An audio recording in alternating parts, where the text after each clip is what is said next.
guys, welcome back to my channel. So in this video I'm doing a special collab with the Productive Muslimah. So we'll be sharing our typical day in Ramadan and we'll be answering some questions as well and hopefully show you our tips.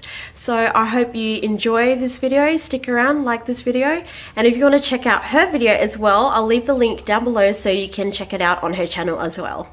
Hope you enjoy! So when does your day start? So I wake up at 4:30 to obviously prepare and eat sahur, then I pray Fajr, then after that I stay awake. So I'll read it for about an hour and then it'll be around 7 AM and that's when the boys wake up. So typically that's when my day actually starts and I start doing the busy morning sort of chores and everything with the boys.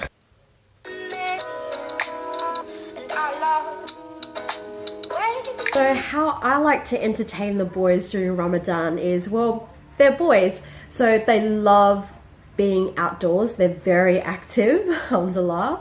So we actually go outdoors, we take nature walks. The beach is quite close to us, so we're always at the beach. Last weekend we went fishing and they had so much fun. And then when we do spend a little bit more time at home, I like to read with them. They still play outside. We have a beautiful big backyard, so the boys just play freely out there all day. They have so much energy, and then when we're inside, I love to do reading with them, writing. They love to draw, paint. At the hardware store, they usually have these woodwork pieces that you can do with your child to construct and paint. So they love getting, you know, into little nifty little craft activities as well. Also, hubby and I have been reading the Islamic children's picture books to them on Quran stories and about Allah. And we've been playing the Zaki and Friends sort of adventure videos that you can get on YouTube as well. And that has like made them so excited as well. They've learned so much from that as well. But you know, alhamdulillah, they've also been learning when they obviously see me and my husband praying and everything like that. I'm so surprised sometimes how early on, like, you know, 2-year-old can pick up words and everything like that. So I mean, in every day the kids will see us do something and then they will mimic and copy what we're doing as well.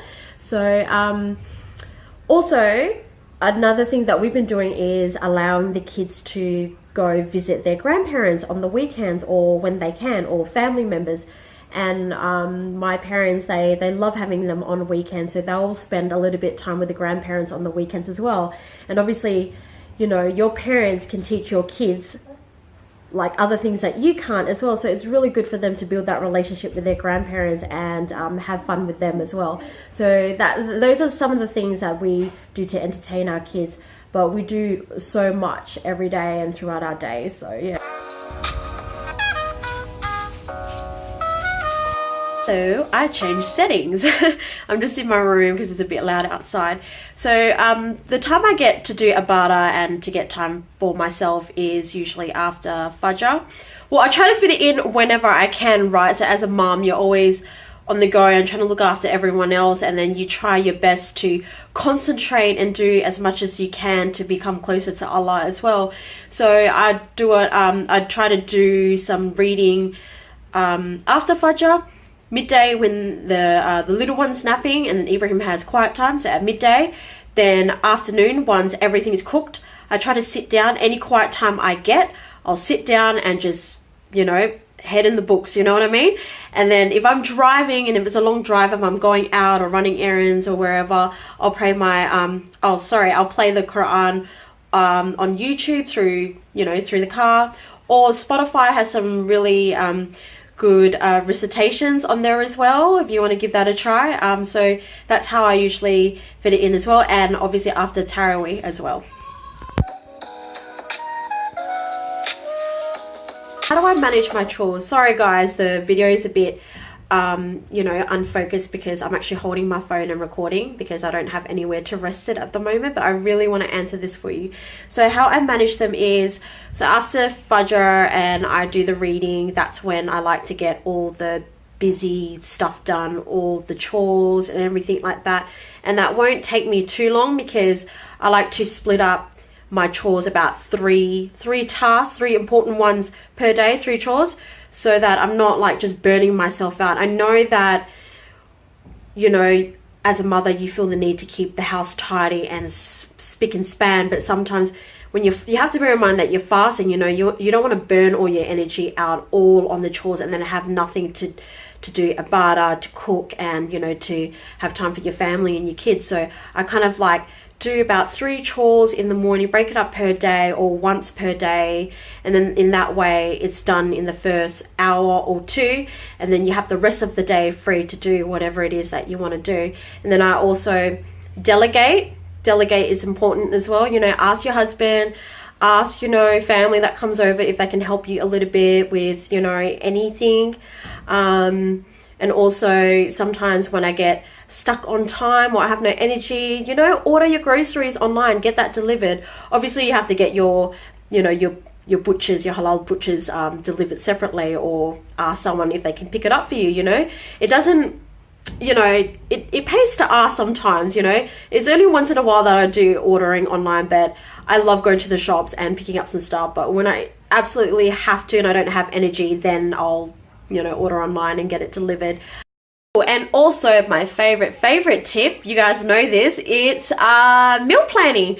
So it's alhamdulillah, so far at the end of each Sunday I'll plan my meals for the week. That seriously has saved me so much time, so much money. I know when I'm cooking and I don't have to think about it too much. And yeah, I can't stress that enough. Meal planning is just so life-changing, guys. So if you haven't done it during Ramadan, give it a try, and you'll be surprised how efficient you are throughout the month and how much more time you have for ibadah in that in this month, when you actually just take the steps to be more, you know, organized and prepared as well. So I know that it's like, oh, you know, just meal planning, like, you know, what the hell, but just take an hour, plan all your meals around what you have, use up all that you have. You know, you'll find that you're using up all, like, you're not wasting anything as well, because you're using up everything and buying only what you need as well. So give that one a try.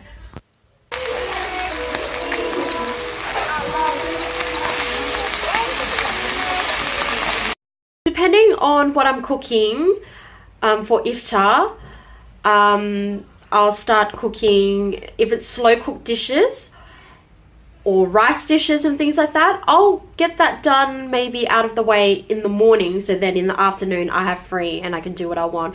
But if it's like stuff that I prefer to have fresh and served hot and fresh, like certain meats that will get dried out if you cook it too early, anything like that, I typically like to cook it, because in Australia, I'm from Australia, so in Australia we break our fasts around 5:30ish, 5:30 p.m.